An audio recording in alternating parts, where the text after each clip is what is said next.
All right, good evening to our T4D family. You are officially part of the family. Thank you so much for being with us tonight. My name is Dr. Cameron Matthews. I'm one of the co-directors and co-founders of the Tour for Diversity in Medicine. We are so excited to be partnered with the Temple College of Science and Technology to bring you a very special edition workshop. We have been talking with students from around the city of Philly, of which I am originally a native, all week. We had 3 nights of workshops for mainly targeted to college students, but we're open, of course, to even younger students who are interested in learning more about being motivated to go into the healthcare professions. We have a particular focus on medicine, dentistry, and pharmacy, but of course, a lot of the skills and motivational effort that we share really crosses all different fields. So maybe some of your students joined us throughout this week. Hopefully they had a good experience. And hopefully you'll actually learn a bit from our conversation tonight, because today's workshop, this workshop we're about to enter and actually close the week out with, is particularly targeted to our advisors, or maybe even guidance counselors, or maybe even parents out there. We are very aware of the fact that your students need you to move forward. They need your advice. They need your guidance. They need your counseling. We all, every single one of us that came through professional school, had someone guiding us along the way. So it's very important, your role. But we'd love to share some of our experiences, some of our personal stories about how you might help your students even more, particularly those of them from disadvantaged, diverse backgrounds, just because of the special actually attention, not only that they deserve, but sometimes they need. So let me go ahead and invite a couple of our very special guests on camera while I give just some general background as to what the Tour for Diversity is. We are a nonprofit organization. Again, I co-founded and now co-directed, and our mission reads thusly: we're really here to make sure that we're meeting a national need. There's a purpose behind diversity in medicine that is not just a feel-good argument. It is about really addressing healthcare disparities. And in order to do so, there is actually evidence that diversifying the workforce actually does impact healthcare outcomes. Not only do minority physicians, dentists, pharmacists, professionals of all kinds, not only do we treat the communities that are affected by disparities, but those communities actually respond to us at a different rate. They actually trust us more, and trust in the patient-physician relationship is quite critical. They not only, when they trust us, will they actually take our advice more, but they'll actually follow through. This is actually something that's been shown time and time again in the data through what is now called the National Academy of Medicine, that in order to address healthcare disparities, one solution, not the only one, but one solution, is to diversify the healthcare workforce. So that's our goal. Our goal is to bring your students where we are. We are extremely low in numbers of African-American physicians.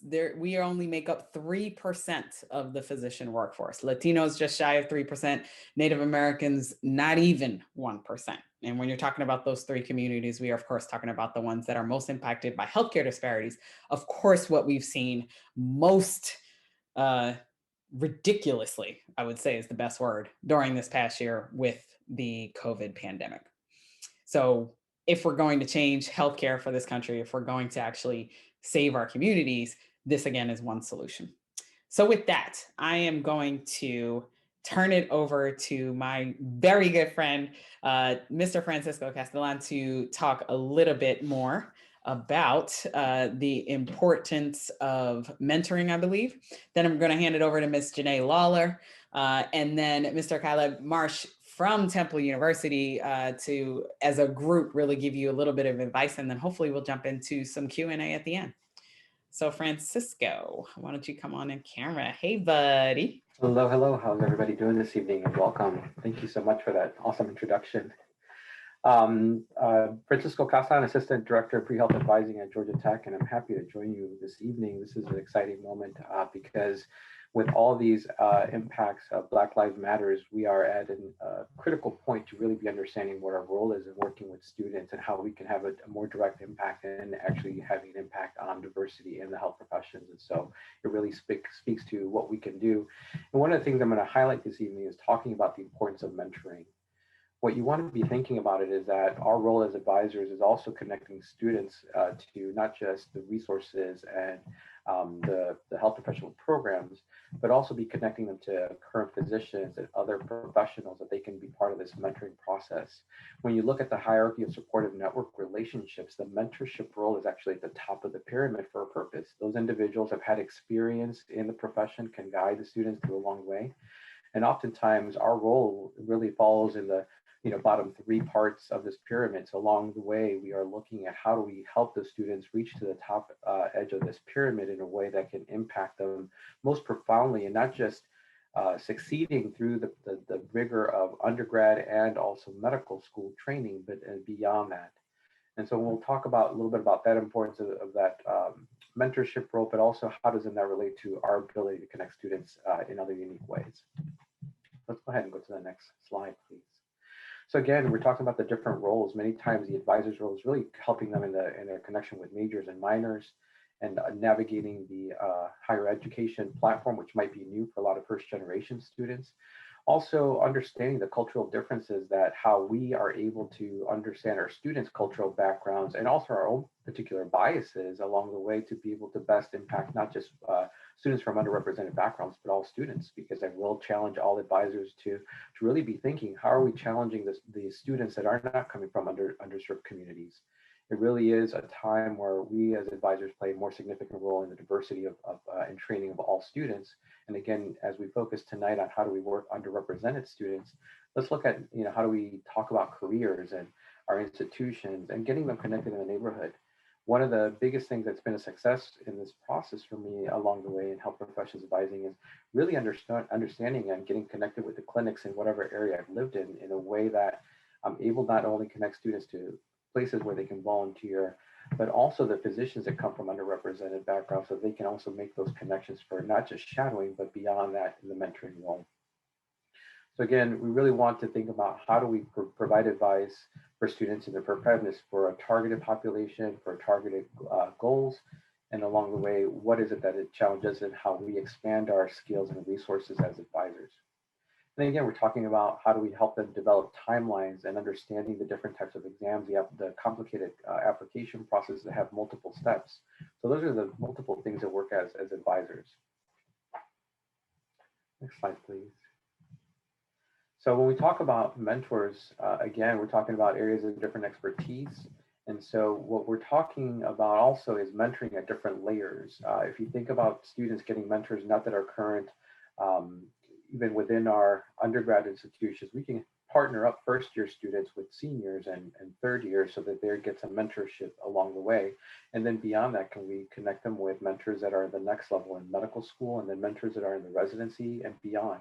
This also relates to research, right? How do we connect students at different types of levels of mentors along the way that can also give them different types of advice, whether it's career, learning, even life lessons. If you attended the previous session, you can hear a lot of the questions or a lot of the tips were based on a lot of our mentor advisors and physicians and individuals of the Tour for Diversity having these experience and understanding that other people could have guided them along the way, or that they didn't know that they could actually build those relationships. So again, this is a way to be thinking about mentorship in a very unique way in our role of advising.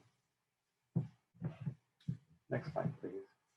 So as we can kind of look at it a little bit more in depth, if you look at this this table, what really is showing is that the more challenging the situation may be, the better support you can provide allows a student to grow along in their vision and their targeted goals. And in essence, we know that they're going into a very rigorous environment, a lot of challenges, also very filled with a lot of biases as well, and structural racism, all those things that have impacted the limitations of students being able to, from underrepresented communities, be able to perforate these these ceilings that have limited their access. So again, how is it that we're helping students understand that they're going to need a support, a team, a family, in a way that can help them, and through the mentoring work can be a way to get them that support.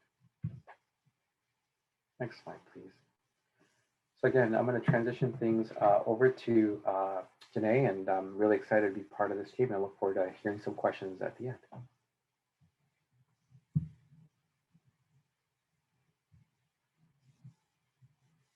Janae, you're on mute, dog. Yep, do that all day, every day. Thank you. What I was saying was, hi, I'm Janae Lawler. I'm the Assistant Director of Academic Advising in the College of Natural Science at Michigan State University. And just to give you a little background on what we're dealing with over at MSU, is I advise the human biology degree. I am the lead advisor for that degree, which is housed in the dean's office. It does not have a departmental home, and it is the biggest major at my in my college. We also advise all of the pre-health students at Michigan State University, no matter what their major is. So we're talking about a large amount of students with myself and 4 advisors that I supervise, and that's it. So large amount of students with a very little staff. So in terms of getting students prepared, it is a different thing now than it normally was because of the pandemic. Right now, I know it says on the screen, this 4-year timeline is not realistic if planning does not begin prior to junior year, but that is a little bit different now because if you guys are seeing the same things we are, there are a lot of students that are taking semester or 2 off right now because classes are remote and they're not flourishing the way they normally would in in-person classes. And that is also going to change the timeline. We're also noticing that a lot of our students of color are disproportionately disadvantaged because they don't have access to reliable internet at home. And that is also causing issues with them staying on track. So helping them get prepared is helping them understand the 4-year timeline if they want to get done in 4 years. But going forward, it's going to be more than that, helping them understand and normalizing that the timeline is going to be longer than that to be successful, to get through all of the things that they need to, the classes they need to do, the experiences they need to have, and things they need to do in order to grow so that they are going through successfully and with all of their sanity left at the end before they go on to professional school and start applying and things like that. So normally it would be if the planning does not begin prior to junior year, 4-year timeline is not realistic, but it may be that even if their planning was before junior year, it may not be realistic depending on how the pandemic has impacted their trajectory and what they're able to do or not do during this time. Next slide. Helping them realize their options is going to be important. If you were in the session earlier, you heard me say, when I was in high school, I was told, oh, you're good at school, so you go be a doctor, a lawyer, or an engineer. Those are the only 3 careers that apparently existed out in the world. Got to college, found out there were more. So helping them realize that even within the field of medicine, if that is their dream, that is their passion, that's what they want to do, that is what they saw in Grey's Anatomy and they want to explore that, there are different areas that they can go to and still be in health. There are dual degree paths. There's academic medicine, there's public health, which I hope they know what that is now going forward with this pandemic. There is consulting. A lot of students still don't know what that is. What's consulting? There's managed care, there's policy. Policy is huge, and we need not only more physicians and more healthcare providers, we need them that also understand healthcare policy. Because medicine and healthcare and policy are intertwined in America. That is just what it is. Politics and healthcare, they are intertwined, and you need to have an understanding of them both in order to be impactful, in order to be more than just seeing patients, in order to impact more. So, so yeah, helping them realize what their options are in health, and that it's not just, oh, you go be a doctor, or you go be a dentist, or you go be a pharmacist, or now physician assistant is big in Michigan. Everyone's starting to learn what that is and wants to go that route. There are other things that you can look into. You don't have to work in patient care if you don't want to work with sick patients, but you want to be in medicine. There are different ways that you can get involved in health and help with bridging the gap in some of these disparities that we have. Next slide. And now I am going to turn it over to who's after me? Hello. Caleb. Thank you, Caleb. Yes. I'm going to turn it over Thank to you, Caleb. Janae. I There are appreciate too many that. people on the screen for me to see who is next. I'm going to turn it over to Caleb, and he's going to talk more about working with student organizations. Thank you, Janae. And I also thank you to Tour for Diversity for having me. It's an honor to be associated with you guys and to talk to advisors about working with student orgs. My name is Caleb Marsh. I'm an admissions director with the Temple CST Post-Bacc program. And I've been at Temple about 3 years, but before I was in admissions with the Post-Bacc program, I was a health professions advisor. I've been a health professions advisor for about 18 years, and I've worked with students at Baylor University, at Southern Methodist University, at University of Texas in Austin, and at Temple as well. And so if a y'all slips out every now and then, it's my Texas background. But I love working with student organizations, and I'm really I think right now we have some really unique situations that we're all trying to adapt to, and that you can help your student orgs and work with your student orgs to kind of work with things like COVID responses, preparing them for virtual interviews. It's a major adaptation that we had to take on, but also financial literacy. Sometimes going and speaking to student orgs and teaching them about what it costs to apply, the reality of what it can cost to apply, what secondary fees are, what that means, and how much those can cost. And so I think one of the upsides to virtual interviewing is that it's an opportunity for students to get to interviews that they might not have otherwise been able to attend. They don't have to pay for airfare, gas, flights, train tickets. They can get to where they need to go. And so a lot of what you can do as an advisor is working with health professions and with student orgs is you can actually show up as a guest speaker. They're always looking for programming. They always want people to come in and talk. And so if you can be part of their program, it helps you kind of drive the narrative a little bit with the health professions work. But one of the things that you really need to do and help student orgs do is focus on building professionalism, networking skills and camaraderie, and also community. It's helping them understand the things that they're going to need to do to be a physician at the next level when they leave their undergraduate. And so one of the things that you can help them with, we all know the AAMC core competencies, and if you don't, you should get familiar with those. But these are what can guide you working with your student orgs.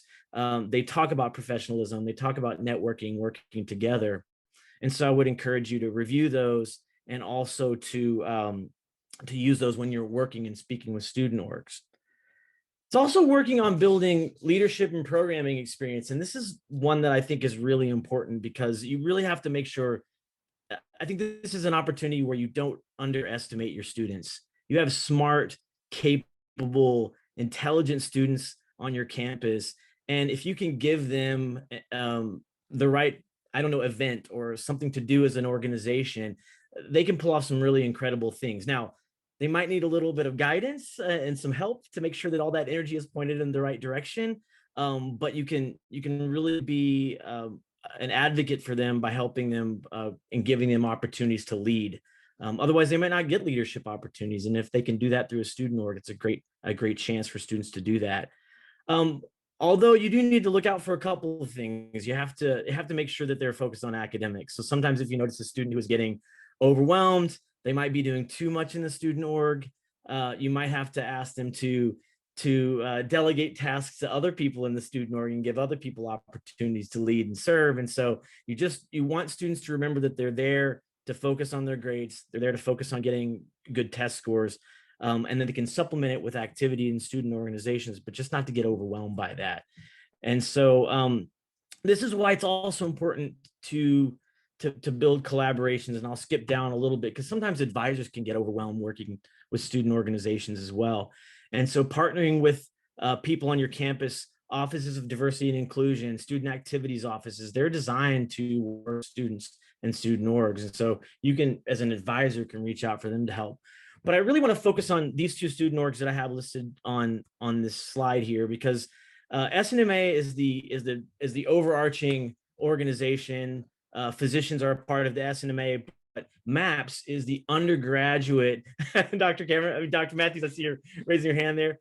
And most practicing physicians are members of SNMA, but the student undergraduate arm of SNMA is MAPS, Minority Association of pre-health students. And so a lot of times on your campus, you'll see MAPS groups. Sometimes you'll see variations of a MAPS group. It may not be officially called a MAPS group, but it in effect works as a MAPS group.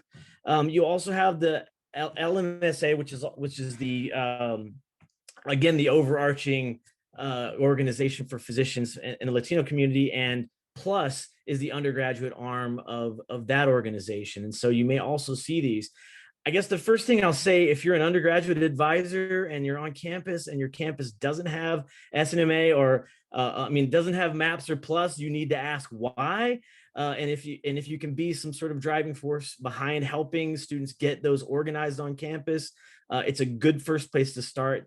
SNMA has an annual conference, the AMEC conference. I think the last time it was actually held in person, it was held here in Philadelphia before having to switch to virtual. And so it allows students that are part of these organizations to get involved at the national level and continue to grow that networking, that camaraderie, and that community, not just at your institution, but outside of that at things like at AMEC. And so there's also a double AMC minority recruitment fair. Encourage students to get involved with that.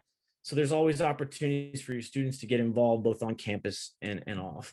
I would also encourage you to encourage your students as well to reach out to other universities. Partnering with other universities, again, builds a bigger community, particularly if your MAPS or Plus groups are small. Partnering with other institutions can kind of grow those numbers a little bit and allow communities to be built across universities, but also at professional schools as well. So reach out to offices of diversity and inclusion at your professional schools locally. They're many times are happy to help, happy to provide support. Collaboration is key, as you can see right now. Collaborating with folks like Tour for Diversity has been fantastic for us. And so not being afraid to say, I need more support, I need more help, and reaching out to these orgs to help you. And then lastly, I would say NAP, the National Association of Advisors for the Health Professions. If you're not a member of NAP, you should look into becoming a member of NAP. I've been a NAP member for years. There are also regional branches of NAP in the West, South, West, and Central. And so then there's also TAP, which is the Texas Association of Advisors for Health Professions. So there's a lot of opportunities for you as an advisor to get plugged in. And at these NAP meetings, we often talk about student orgs and how to mobilize students to be more effective on campus. Thank you again for letting me be here. It's a pleasure talking. Thank you, Caleb, Janae, and Francisco. I absolutely love it. I think one of the strengths that we recognized early was that, kind of actually, as Francisco talked about, there's the importance of having both advisors and mentors when you're talking to students. So when we started traveling back in 2012, it's been a while, and most of the docs that I actually have on the tour were students back then, and now they're actual docs. I'm old enough; I was a doc back then too. But we recognized early on that we needed advisors with us, because trust me, I don't remember what it's like to apply, to go through all of these processes and the application changes all the time and everything. But I know my space, right? I know medicine. I know how to mentor students, and I do it all the time. So really, this partnership between advisors and mentors is quite critical. So now we're just going to jump into a bunch of questions and answers and just have a conversation. I absolutely love this part, just because I feel like I can learn actually enough to help others, because you guys, the three of you, are so brilliant. I think I need to start with a really hard-hitting question. And I'm just going to throw it out there, and you guys jump in it. There's only 4 of us. I mean, we got time. Particularly for students of color who, I won't say probably in college, there's not really that, actually there could be. Either in college or definitely when you get even to med school, there's this concept of imposter syndrome, that they don't belong, right? They might have been through a difficult path in high school and they're in college now, and it's maybe a little overwhelming. They may even be getting really negative feedback from other students, maybe other advisors, maybe some faculty member. A lot of students from certain communities, disadvantaged communities, are going through community college, right? So they've been through a path. They're maybe even a little bit older, and now they're at the 4-year institution, and they're just questioning themselves. They're questioning their capabilities, which is just frustrating for them as far as their ability to move forward. How do you deal with those students? What do you say to those students that are really questioning? I mean, I try to mentor them, but from an advisor's standpoint, how do you approach that? Anybody? I'm happy to jump in on this one early because, I think it's also my lived experience. When we talk about imposter syndrome, we're actually able to label it, but it's existed. And in a professional setting, we experience that not just as an undergrad or in your professional training, but then in your professional careers, it continues to happen. And so being able to have that personal experience and share with students and say, I understand this might be something you're thinking about or feeling, especially when you see academic issues. And, at all of our institutions are very competitive and rigorous. The students have proved themselves that they belong there. They were admitted there for a reason. They weren't part of a quota. We got to remind them that they're here for a reason. That's the first thing that I always address with them and say, what's going on? And once they start kind of giving some of those hints of imposter syndrome, that's the first thing I do is say, let's put this aside for a second here. There is no question that you belong here. And simply hearing that is you see the weight just a little bit come off their shoulders. And so we are in that place where we're here to create a space. And that really should bring into challenge our practices. How do we provide a space for students to really feel safe and comfortable, talk about these tough realities, and do our policies sometimes shy students away?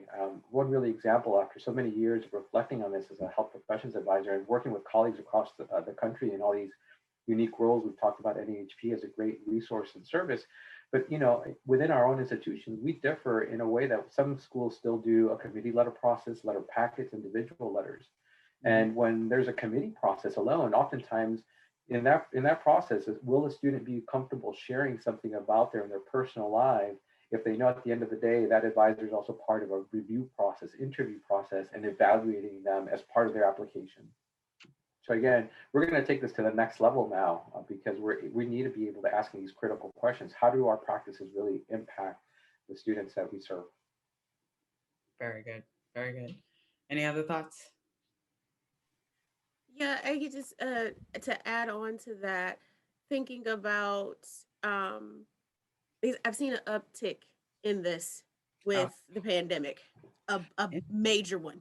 Really? Uptick in this because they're feeling like, well, I was doing okay before, but now I'm not at all. Or if they're new students, their intro to college is, I am failing and I don't understand why these other students are doing fine, or my older brother or sister has made the transition to online fine. They're not doing science, so maybe I'm just not cut up for science, and there's a lot of that happening.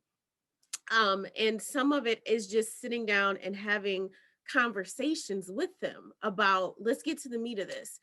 So you're wondering if you belong here. Let's get into why. Is it because of an experience? Has there been some type of racist thing that has happened to you? Have you felt, because we have had students say, even in virtual settings, that they have felt this, they feel worse with an online setting because they can be ignored. It's hard to ignore someone sitting right in front of you, but it's easy to ignore someone that's on a screen and just not click on them when you see their hand raised. And we've had some students that have reported some of those things. So is it something like that that makes you feel like you don't belong? Or is it an issue with a science class? You're not understanding the material, or you feel intimidated by the professor or the size of the class? Let's really just think about it critically and just see if we can nail it down and talk about how we deal with that issue, because it is separate from you belonging here. This is an issue we need to handle here that has nothing to do with whether or not you belong, because you do. Like Francisco said, you do belong here. So sometimes it's helping them to dig deep into what that actual issue is, because students will generalize a lot. I'm just not good at science. No, that's a broad generalization. It's not that you're not good at science. There may be some concepts that are harder for you than others, or it may be we just need to figure out how you study for it versus how you study for some of your other non-science courses that you're doing very well in. You're trained to, in high school, largely trained to think one way about studying, and going to college, you have to learn that there are different ways to study different disciplines. And a lot of students aren't trained for that in high school, particularly those from marginalized groups. And they get to college, especially if they're at a predominantly white institution, and all of their peers who are not minorities seem to be doing fine. They are not. So it must be me. So helping them unpack some of those things. I've had students that are first gen and not realize that they were disadvantaged, coming from disadvantaged backgrounds. I had a student that was homeless. She's in med school now. She was homeless for part of it. She did not see herself as disadvantaged, because a lot of it is about perspective as well. And I think I have gone off topic here, but to answer your no, it's a discussion. It's a discussion. I love it. But yeah, most of it is just sitting down with them and helping them broaden their perspective, I would say, because they only have one type of perspective. And a lot of it, when they're 18, 19, 20, is just generalizing. Well, it must be me, and there's something wrong with me. Wow.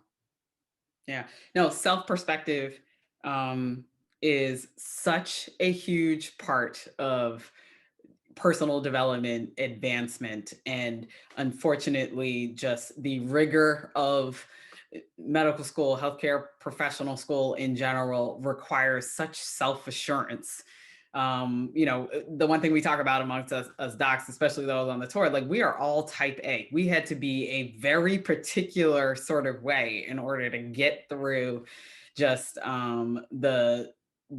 the hills and valleys that were before us as we were getting here. And how the hard part is helping those students that maybe don't have those right coping mechanisms or personality, traits that can help them figure this out on their own. So thank you for that. All right, we have a great question in the Q&A. I have some other questions that I definitely want to get to, but I think this is fabulous. And I actually also want to direct this to Caleb.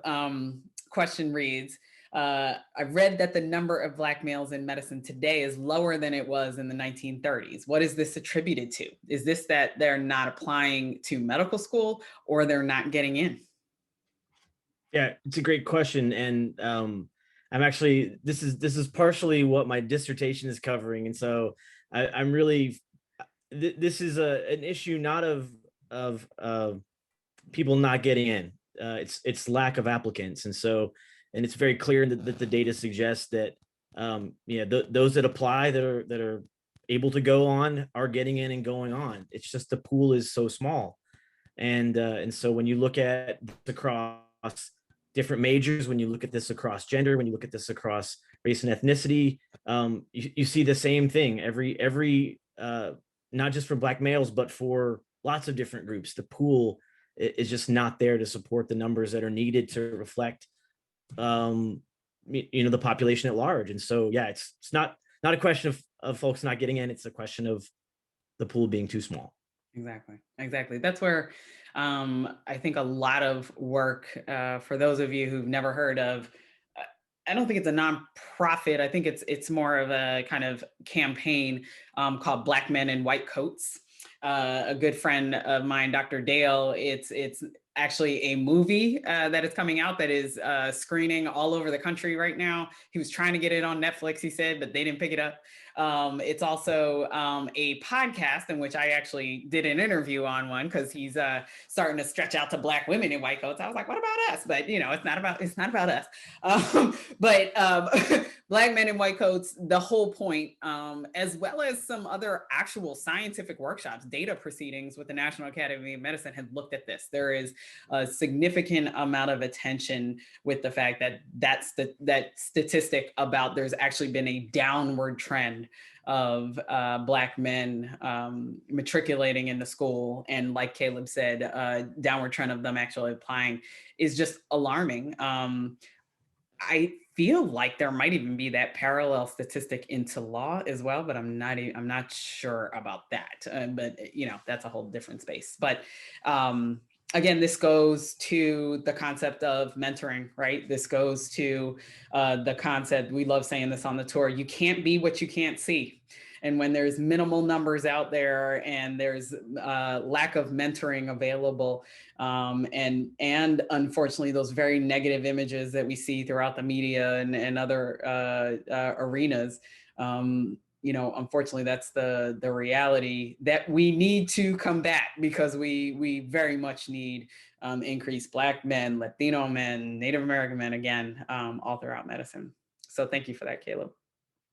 So I have a question. How have, Janae, you actually kind of touched on this, but I'd love to hear more, either individual stories or just kind of what you've been spouting out to students. This past year has been crazy with COVID.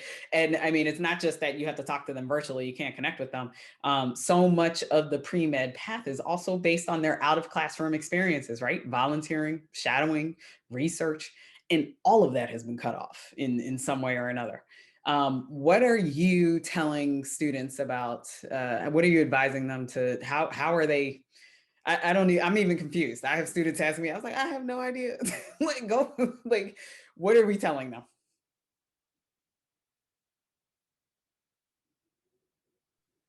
I can go. Not everyone jump at once. I know, not everybody. What I've been talking with students about and what my team has developed is a list of info from a lot of the advisors in NAAHP about virtual things that they can do. My team, and when I say my team, I mean the advisors that I supervise. My team is on social media looking up all the different virtual shadowing groups and things and vetting them so that we can direct our students to those as well. We're talking to them about just regular community volunteering. Someone somewhere needs help. Does not have to be health related. Somebody somewhere needs some help. So let's figure out who these people are and what they need and how you can contribute to that. And talking a lot about, and this seems to help a lot with them kind of rearranging their thinking, because they tend to be focused on, it's got to be health related. It has to be health related. I have to be able to relate it very clearly to medicine in some kind of way. What is your impact? What do you want to leave behind? If hopefully this never happens, but you drop dead tomorrow, what do you want your impact to have been? Who do you want to have helped? What do you want your legacy to be? And help them kind of reframe, oh, it's not all about just me trying to tick this box off and get some healthcare experience. Let me look at the other ways that I can help someone. And it also helps them to see that you have skills. You have things that you can do. You have things that you can provide to other people. You have a way to help. You mean something and you can contribute to society before you are a physician. You don't have to get there before you can start doing things. And that seems to help a lot with getting them to reframe their thinking on what can I do that's not health related, but can have this impact. And it also helps them with thinking about, explaining those types of interactions that they're having, because it doesn't come from I'm trying to do the check boxes. It comes from actual thought process. What do I want to give my time to? All of them are stressed out. All of them are completely and totally stressed out with trying to do their classes online, and it's taking more time than it ever did in person. And exams are changing. They're not at the same time as the asynchronous class, and the synchronous class, the professor is not budging on a time. They are all stressed out. You only have a little bit of free time. Who do you want to give it to? Who's worth it? What thing is worth you giving this time to? And having them think about a lot critically about who do I want to impact and how do I want to impact. So that helps a lot with reframing it, but there is not a lot they can do in terms of a clinical thing at the moment. And it's of no fault of their own. And another thing is to just reinforce, all of the professional schools know we're in a pandemic too. They all know it. they are not in a bubble somewhere where they are like, I don't understand why all of these students are coming in 2020, 2021 has no type of health related activity. They know. They know what is happening. If anyone knows the impact of this is going to be those that are in healthcare. They know. So they're not going to be expecting you to have, if you have a whole lot of hours, they're going to say you're lying. Right. This year, if you come out with a bunch of clinical hours, your application's getting tossed because they know you're lying. So you just need to have more perspective outside of yourself.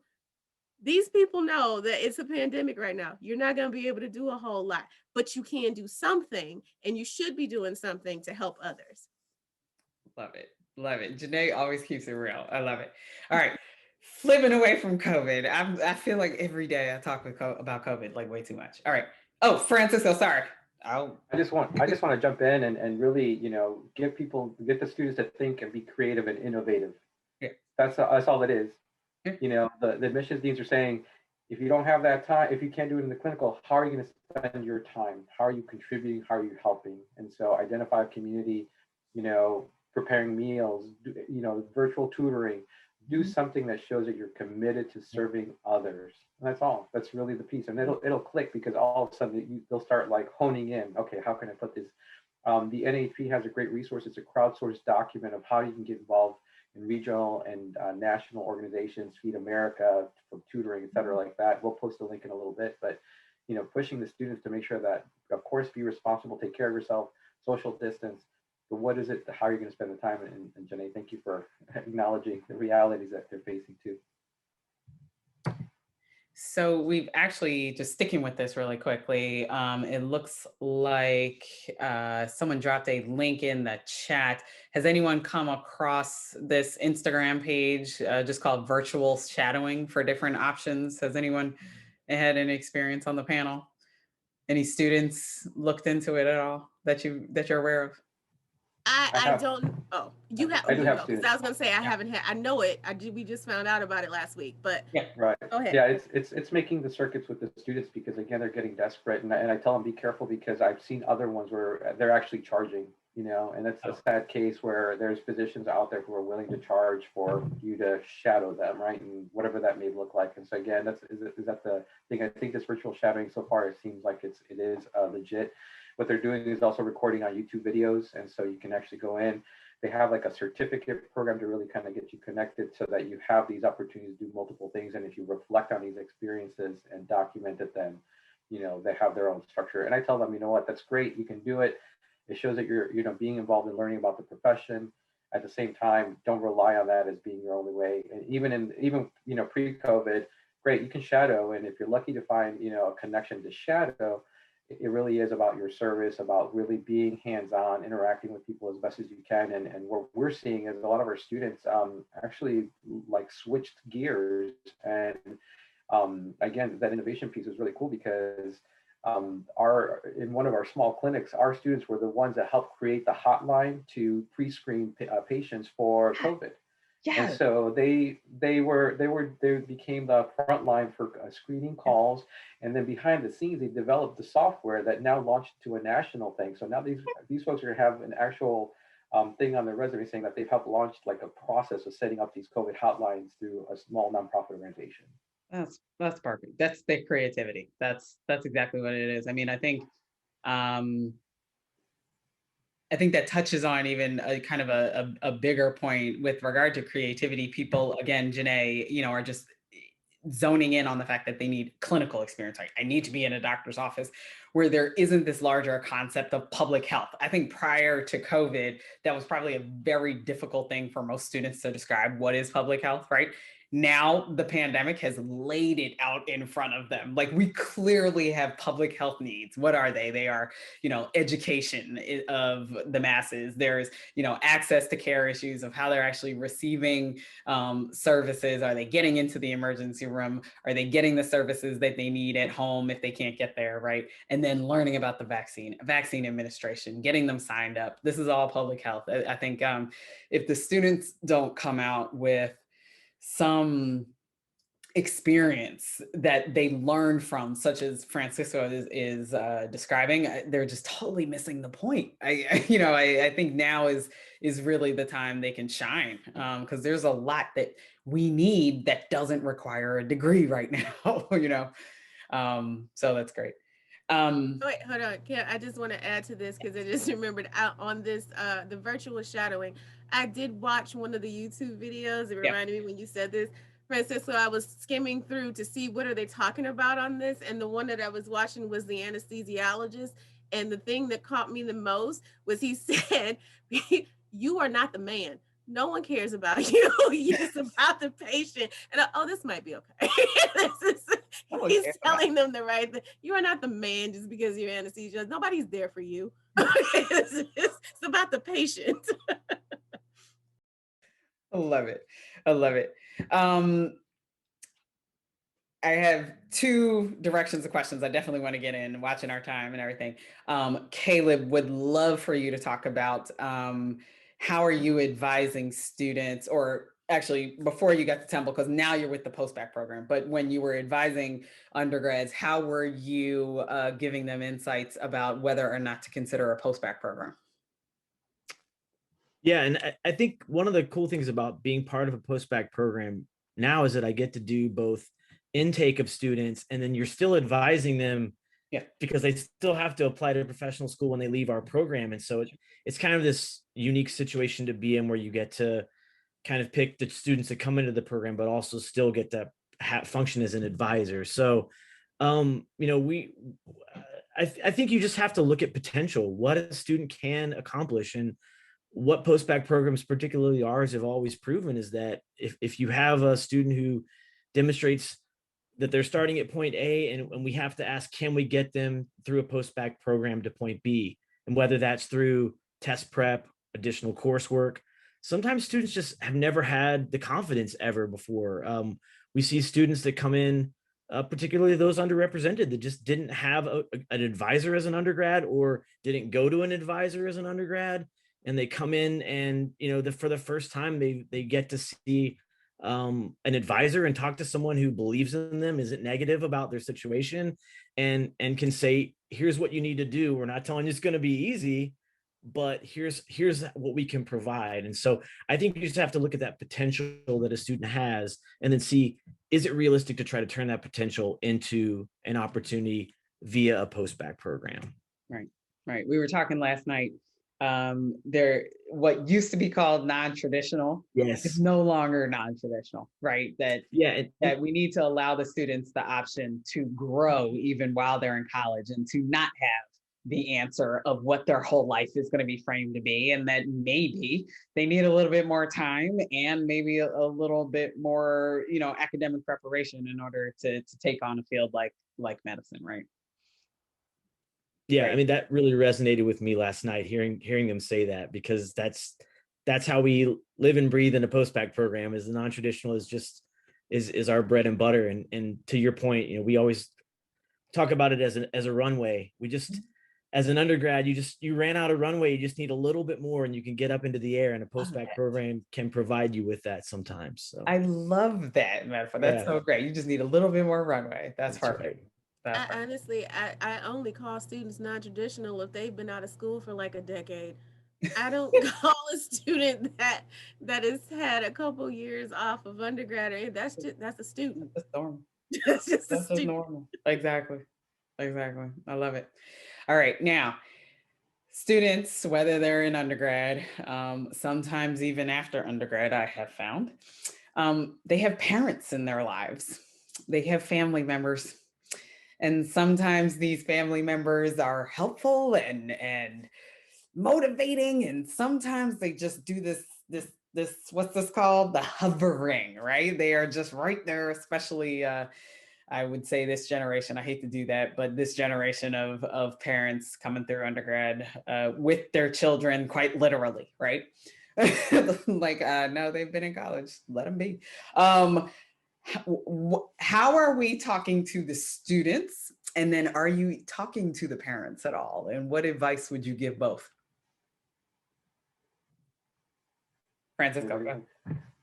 Um, I try to be very transparent with parents. We have to follow some FERPA regulations at all our institutions, and if students sign off on it, that's perfectly fine. I also recognize that, talking about the process, talking about the timeline, those things that help them to be knowledgeable.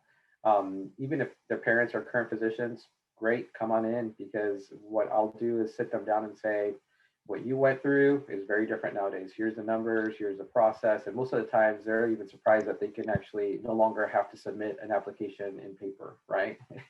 or that transcripts are electronic. And so again, oftentimes, those are the pieces where you want to bring them into the picture so that they know that they're in good hands, because you're the expert.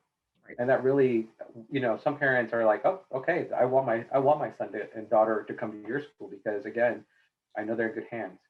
And then I make it very clear. I always say, great, if it's an email or if it's a parent just alone acting on their own, I say, great, next time, please bring your son or daughter to the conversation. If you want to prepare them with questions, I'm going to expect them to have their questions ready. Mm-hmm. And I make it very clear that this is a time when they need to start slowly handing things over to their son or daughter in a way that allows them to take ownership of the profession. At the same time, I understand, they're going to give you I pay the bills or I pay the tuition. It's like, all right, I get it. I understand, I pay daycare. I want to know what's going on at my kid's daycare, right? If that's just, some people just don't let go of that, and so from day on, I understand it as a parent as well, why you just want to be there. But at the same time, it is passing that ownership over to the students and letting the parents know that they're in good hands. And then, you're still going to get the one or two parents out there that are a little bit over the top,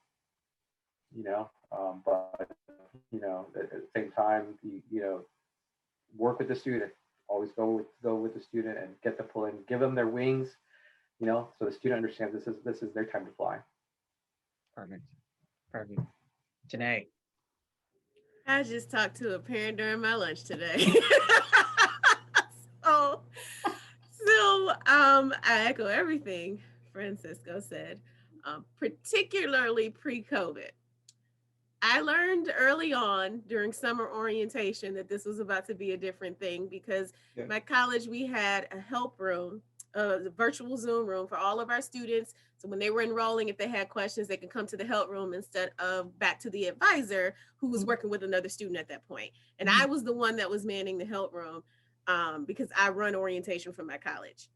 I had a parent show up in the help room without their student to ask questions. My mind was blown. And it wasn't questions about their student's situation in particular. It was just, someone said this was the help room for your college, and I need some help with figuring some stuff out. So I knew it was going to be a different ball game just from last summer.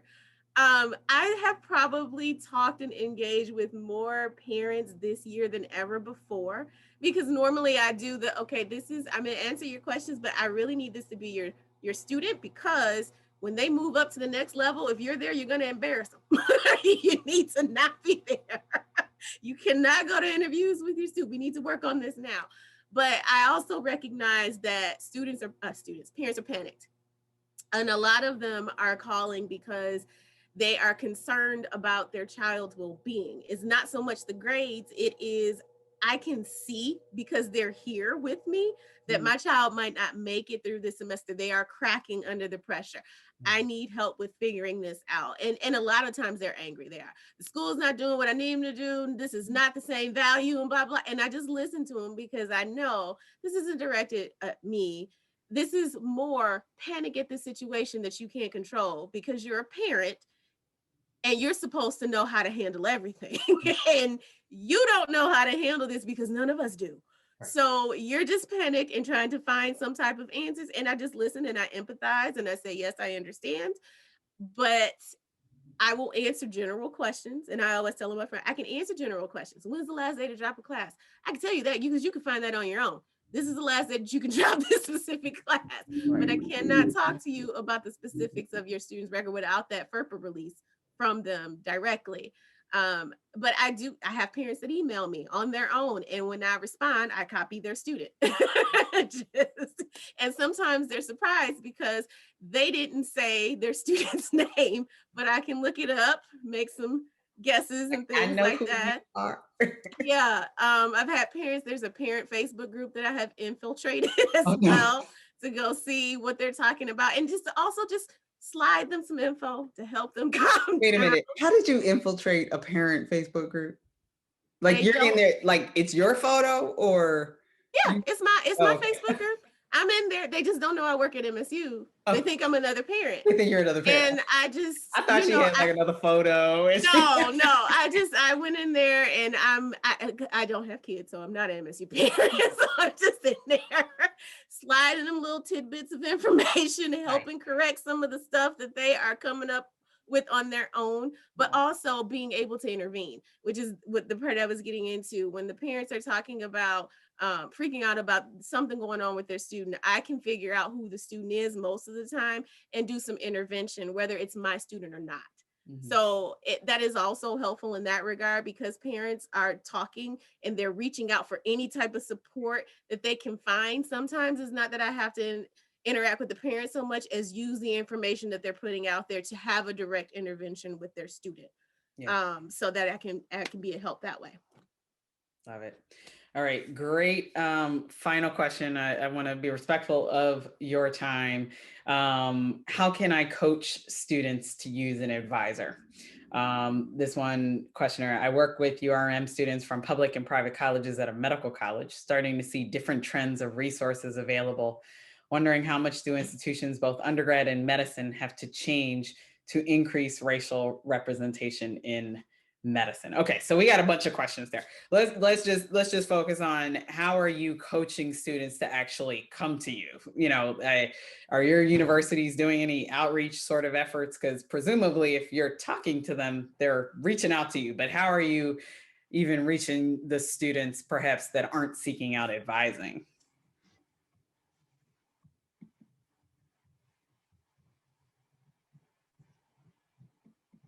Any thoughts? Probably not. That's the hard one. I thought Francisco was getting ready to go. Okay. I didn't want to be the only one answering, so go for it today. Or Kayla, please. Reaching out to students and coaching them to use an advisor is exercise in futility right now. We have a lot more students that we are not engaging with because everything is online, despite the fact that we are emailing them. We have set up at the university a coaching program, specifically called coaching, a mentoring program with upperclassmen to connect with freshmen, because they're not getting that on campus freshman experience and things like that. And it is hard. I would say it is hard to get them to engage until it's almost too late, until it's a problem that we are having to fix something. I'm failing all of my classes. Now I need help and I need to figure out where to go and that type of thing. We're seeing that even more. So we've looked to using the student orgs. We have learned that the students don't want to talk to us.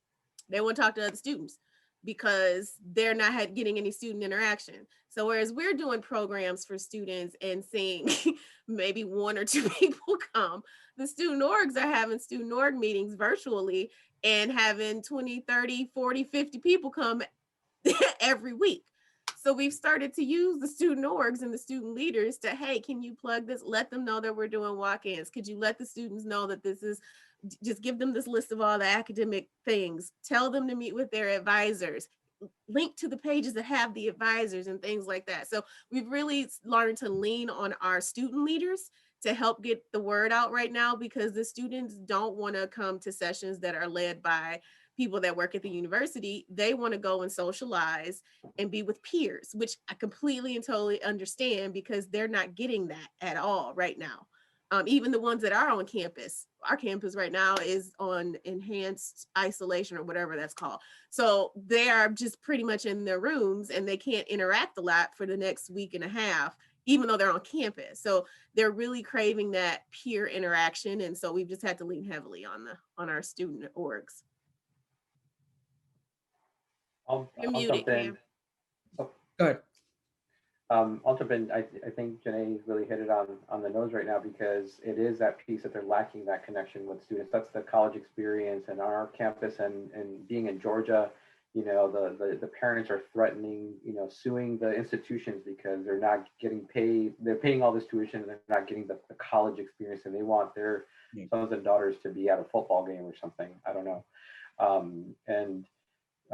What has really been a key success for us has been peer advisors. We have 3 peer advisors where what I've done is we've created a virtual platform. We were doing virtual appointments before COVID, so it was a pretty smooth transition for us. And then at that point, we launched in a lot of our virtual Canvas site, with many schools have a Canvas. So all of our advising is now on Canvas, and it was launched in February, the month right before COVID launched, kicked in. And so we had them all nicely in a virtual space already, at least registered. And what we then did is created our students, peer advisors, to run some of our workshops. They called it the Staying on Track series, and that's what we labeled it. And what they do is once a month, they have a unique session. And so when I meet with them, we say, okay, where are the students in an application process? Where are the first year students? What makes sense? Is this going to be a session on MCAT? We just did one on summer programs, MCAT preparation, taking a gap year. We call it a bridge year again. So we target the students to run some of these programs in a way that it's late in the evenings.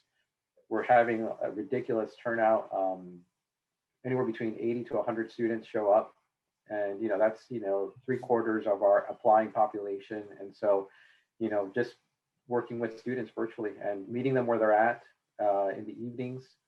Partnerships with the Multicultural Diversity Office on campus. They were planning a graduate program and careers component. I said, hey, can we connect, and do a pre-health, or maybe thinking about going to medical school, even though they're going to be mostly business majors and engineers. And boom, it just blew up. Everybody just popped up. It's like, what is this about? And again, they're looking to find a connect, and they're going with their friends to attend, virtual social events. So sometimes they're just like, well, I'm going to hop on that call too. And so again, student clubs, and then meeting them where they're at. They are in a place where it is a lot of vulnerability. They're in isolation, and they do need that break. And when they do have a little bit of additional time on their hands, but if they're in class, I'm done competing with classes. That was a big issue that I had, pre-COVID, is that I was doing sessions at a time where everybody had a class or a lab. And so I had to be waiting for the evening session. So again, being flexible with your schedule can be, a challenge, managing your own personal health. And again, we have to talk about the advisor's well-being as well, just like faculty and staff. But at the same time, it's being able to be flexible for your students that way too. Brilliant. All right, guys, with that, I'm going to close out this hour. This is a brilliant discussion. Thank you so much for being there for all of your students, the three of you, but most importantly, for sharing a lot of your advice for others, advisors, because we need all of you to get these students to where they need to be, where they want to be, right? All right. Well, with that, we are going to close out T4D Philly. I have been just so happy with how this week has gone. Caleb, thank you. Dean Hirschman, thank you. To all of the Temple University College of Science and Technology Post-Bacc program. You guys are amazing, such great partners. It's been our honor to partner on this programming. Please, everyone, follow us, Tour for Diversity, all over social media, websites, we're everywhere. And thank you guys for attending. We'll see you online. Have a great night.